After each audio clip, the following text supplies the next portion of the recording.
Who do we have coming up next? Mr. Hammons. Hammons, you are the spleen of the as yet unnamed comedy show. No one would notice if you were gone, but we might keep you in a jar. Like, I think once we figure out how to shuffle iTunes, you're out. You're like what Pandora.com would be if they only had Enya. But Hammons, your new nicknames are seriously less original than Sal's material. But your nicknames are pretty much unoriginal enough to be stolen by Dan Cook. All right, you can go ahead and get up here. Give it up for DJ Hammons Hot DJ Roaster.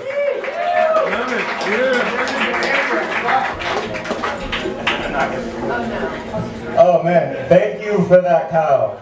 Man, what can I say about Kyle that hasn't already been said about Carrot Top?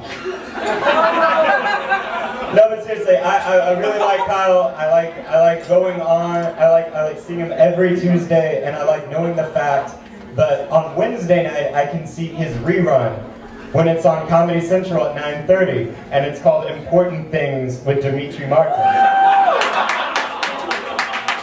No, but seriously, I'm glad you dressed up tonight. Are you meeting Chris Nestor's parents tonight, or what?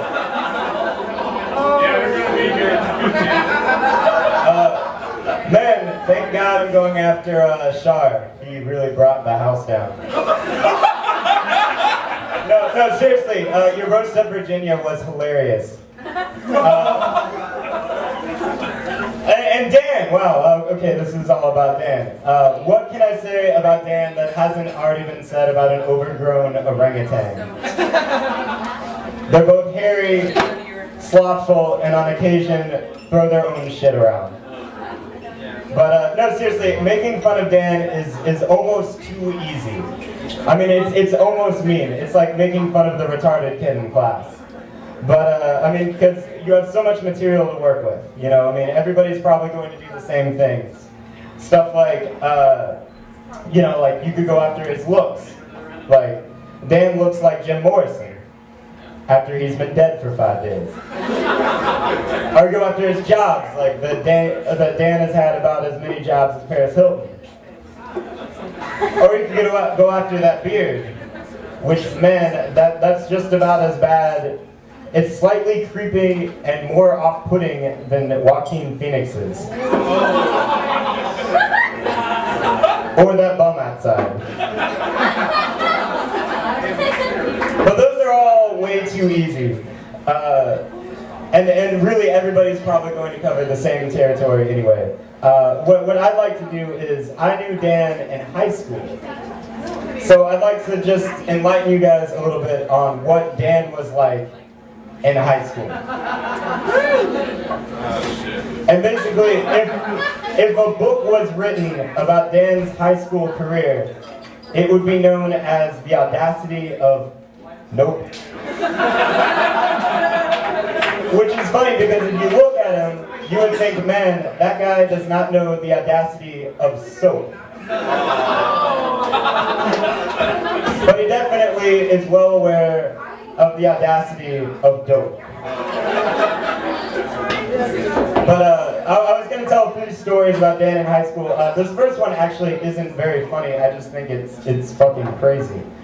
That Dan, back in the day, missed so much class that he had missed like 50 days of French class. And the French teacher failed him. He shows up on the very last day of class, takes the final, aces the final, and somehow passes the class. Now, you would think that Dan is a mind of great intellect and great smarts. Yet he followed that with dropping out of high school. Senior year. You were almost done.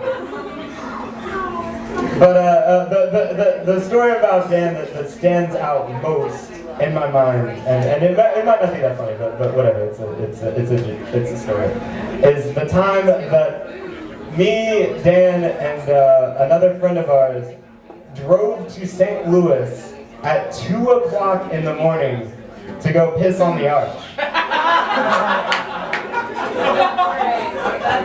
And we did. We pissed on the arch. We get pulled over on the way back from St. Louis. The cop that pulls us over looks in our back seat, sees 6 empty whipped cream containers. You can guess why. And somehow lets all of us at 16 go with a warning.